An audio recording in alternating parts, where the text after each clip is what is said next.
When it comes to mafia and gangsters, Al Capone is the first name that comes to mind. The story of this peculiar man, who started his life journey as the child of an honest family and became the world's most famous mafia boss, is bizarre in every aspect. Al Capone was born on January 17, 1899, in New York. He is the child of Italian immigrant parents. His father is a barber and his mother is a seamstress. Both of them, who arrived in America in 1893, are law-abiding and honest individuals. They worked tirelessly to make a living in the new world they came to with great hopes. It is impossible to predict that the child of such a couple would one day become the world's most famous mafia boss.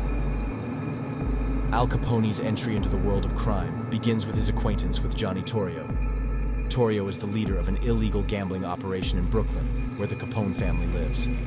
Young Al starts doing errands for him while continuing his education. Although he is a successful student, the glamorous life of gangsters becomes more appealing to him. He aspires to live like them. Having seen how easily gangsters make money and tasted the allure of an effortless life, he abandons honest work and plunges into the world of crime. Guiding him is once again Johnny Torrio. Although Torrio has moved to Chicago, he never severs ties with Al Capone. When Capone asks for help, Torrio entrusts him to a gangster named Frankie Yale. Frankie Yale operates a nightclub in Coney Island. Al Capone starts working at this club, where he has his first fights. He learns rowdiness and street smarts here. Due to the wounds he inflicts on the brother of a girl he taunted, he earns the nickname Scarface at this club.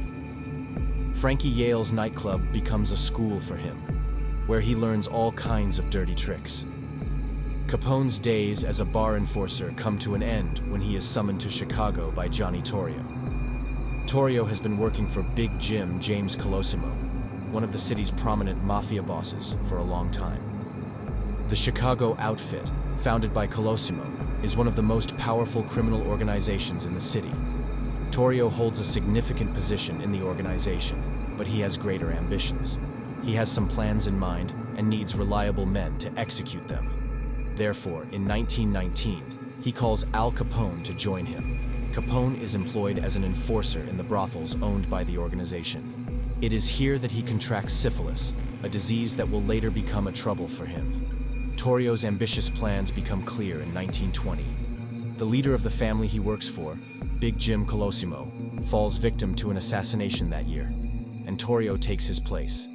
Though never proven, it is widely believed that the assassination was orchestrated by Al Capone under Torrio's orders.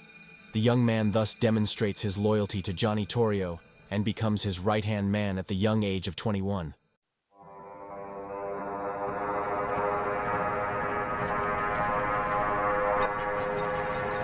In 1920, the constitutional amendment prohibiting the sale and distribution of alcohol goes into effect in the United States.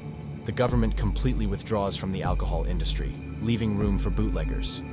Torrio's organization quickly becomes one of the entities filling the void created by the government. They smuggle alcohol from Canada to the United States, with Al Capone overseeing the operation. He proves to be ruthless and cunning, finding different routes and methods for alcohol smuggling. He distributes bribes to law enforcement and judicial members. Thus, he prevents police or court intervention in his established operation. Meanwhile, he eliminates rival gangs as well. He is so successful in his business that his reputation spreads like wildfire in the Chicago underworld. In 1925, Johnny Torrio survives an assassination attempt. The mafia boss is on the brink of death. Being a smart man who knows when to step down, Torrio puts Al Capone in charge of the organization and retires. Consequently, at the young age of 26, Al Capone becomes the leader of one of America's largest criminal organizations. Capone is not like typical mafia bosses. He enjoys a lavish lifestyle and flaunts it in the public eye. He starts living in one of Chicago's most famous hotels, drives luxury cars, wears tailor-made extravagant clothing, and adorns himself with very expensive jewelry. He never gets his hands dirty, always assigning others to carry out the murders. He boasts about having no criminal record. The young man is very intelligent, and like any smart individual involved in dark dealings, he understands the importance of winning the public's favor. Therefore, he constantly throws money around, distributing abundant bribes, and simultaneously helps the public.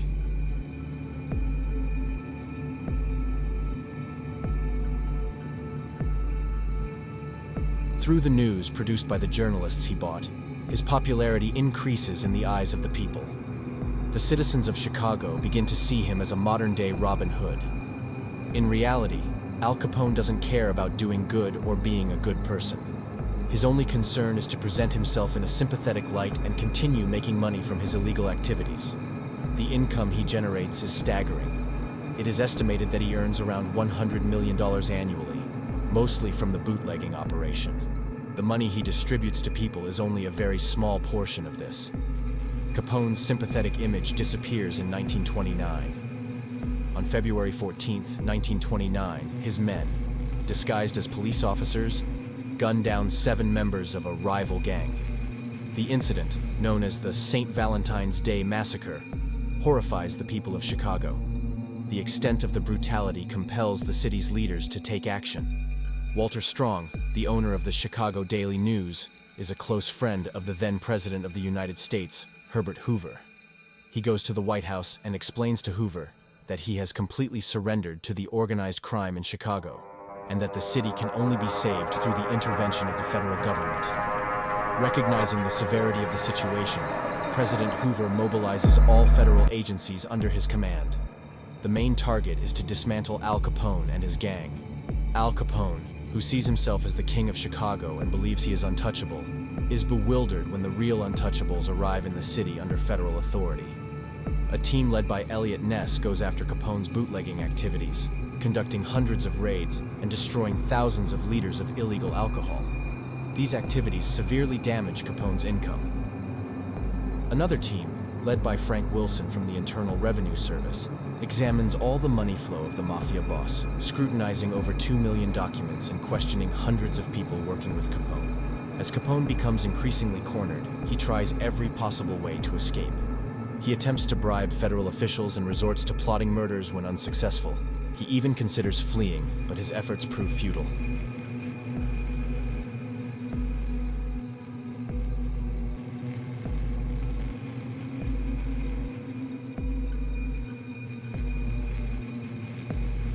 After months of struggle, he finds himself in front of a judge. Neither murder nor bootlegging is what brings about the end of Al Capone. It's the crime of tax evasion. Convicted of tax evasion, Al Capone is sentenced to 11 years in prison at the age of 33.